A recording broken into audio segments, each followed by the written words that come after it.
Hi పిల్లలు, అందరూ ఎలా ఉన్నారు? బాగున్నారా? నేను కూడా బాగున్నా. ఈరోజు మీకు ఒక కథ చెప్తాను. సింహం రాజుకి అడవి కదా. ఆ రాజుకి అనుచరులుగా అంటే బాడీ గార్డ్స్గా కాకి నక్క ఉండేవన్నమాట. కొద్ది రోజుల తర్వాత ఆహారం కొరత ఏర్పడింది ఆ అడవిలో. అంటే కాకి అంటుంది, సింహం గారు అంటే రాజుగారు, ఈ అడవిలో మనకు ఆహారం కొరత ఉంది కదా, నేను ఎక్కడైనా ఆహారం ఉందో వెతికి వస్తాను అని చెప్పేసి వెళ్తుంది. దూరంగా ఒక ఎడారి ప్రాంతం లాగా కనిపిస్తుంది. అక్కడ ఒక ఒంటె కనిపిస్తుంది కాకికి. వెంటనే కాకి లేట్ చేయకుండా సింహం దగ్గరకు వచ్చి, సింహం గారు మీరు నాతో రండి, నేను అక్కడ ఒక వంటను చూశాను, ఆ వంట మనకి వారం రోజులు సరిపోతుంది, ఇంకా దిగులు ఉండదు, దయచేసి నాతో రండి అని సింహంకి నక్కకి చెప్తుందన్నమాట.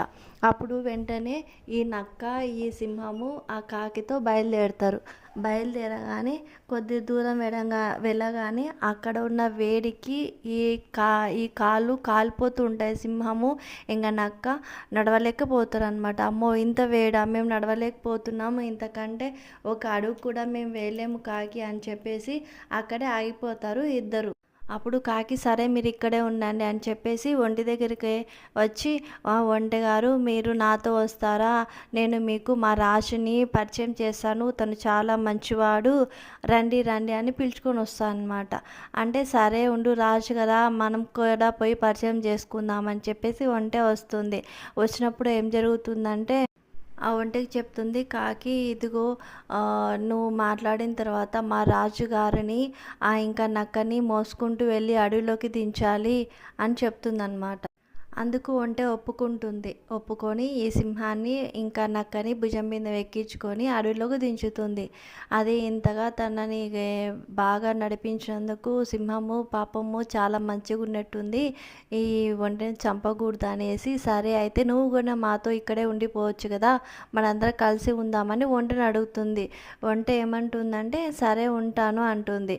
అప్పుడు ఏం జరిగిందంటే పిల్లలు, ఈ కాకికి నక్కకి ఈ విషయం నచ్చట్లేదనమాట. అదేంటి మనల్ని ఒక మాట కూడా అడగకుండా సింహం అలా అడిగేసింది, దాన్ని ఎలాగైనా దీన్ని వదిలించుకోవాలని ఆలోచన చేస్తాయన్నమాట. ఇంతలోకే ఏం చేస్తాయంటే వాళ్ళిద్దరు మాట్లాడుకొని, ఈ అడవిలో ఆహారం నీకు దొరకదు రాజుగారు, నువ్వేం చేస్తావంటే నన్ను తినేసేయి, నీకు అంతో ఇంతో నేను సహాయపడినందుకు నేను చాలా సంతోషిస్తాను అని చెప్తుంది కాకి. తర్వాత నక్క కూడా అంటుంది, అవును రాజా, ఇంకా ఆహారం దొరకదు కదా, నువ్వు నన్ను కూడా తినేసేయి, అంతో ఎంతో సహాయం నేను కూడా చేసినట్టు ఉంటుంది అని చెప్తుంది. ఇంకా ఒంటె కూడా అంటుంది, వద్దులే వాళ్ళిద్దరు చిన్నోళ్ళు కదా, నన్ను తిను ఫస్ట్, నన్ను తింటే మీ అందరు హ్యాపీగా ఉంటారు, కొద్ది రోజులు ఏమి ఇబ్బంది ఉండదు అని అడుగుతుంది అనమాట ఒంటె. ఇంకా ఆ మాట వినంగానే కాకికి నక్కకి చాలా సంతోషం అనిపిస్తుంది. ఎందుకంటే అది ఆ మాట చెప్పాలనేసి వీళ్ళిద్దరు చెప్తారనమాట. ఈ సింహం కనుక్కుంటుంది, ఓహో వీళ్ళ తెలివి చూడు ఎలా ఉందో అని. సరే అని చెప్పి అంటుంది. సరే అయితే ఒక పని చేస్తా, సరే ముగ్గురు లైన్లో నిలబడండి, సైజుల వారీగా నిలబడండి, ఆ సైజుల వారీగా ఎవరు చిన్నగా ఉంటే వాళ్ళని, తర్వాత నెక్స్ట్ వాళ్ళని అట్లా తింటాను అని చెప్తుంది అనమాట సింహము. వామ్మో ఇదేదో నాకే ప్రాబ్లం వచ్చేటట్టుగా అని చెప్పేసి కాకి ఎగిరిపోతుంది. ఇంకా నక్క తప్పించుకొని పారిపోతుంది. ఇంకా ఒంటె ఏమంటుంది, సరే వాళ్ళిద్దరు పోయారు కదా, నన్ను తినేయండి మహారాజా అంటుంది.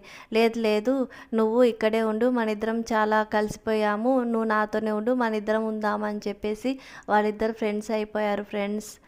అలా కాలం గడుస్తుందన్నమాట. ఎలా ఉంది? బాగుందా? నచ్చిందా నీకు?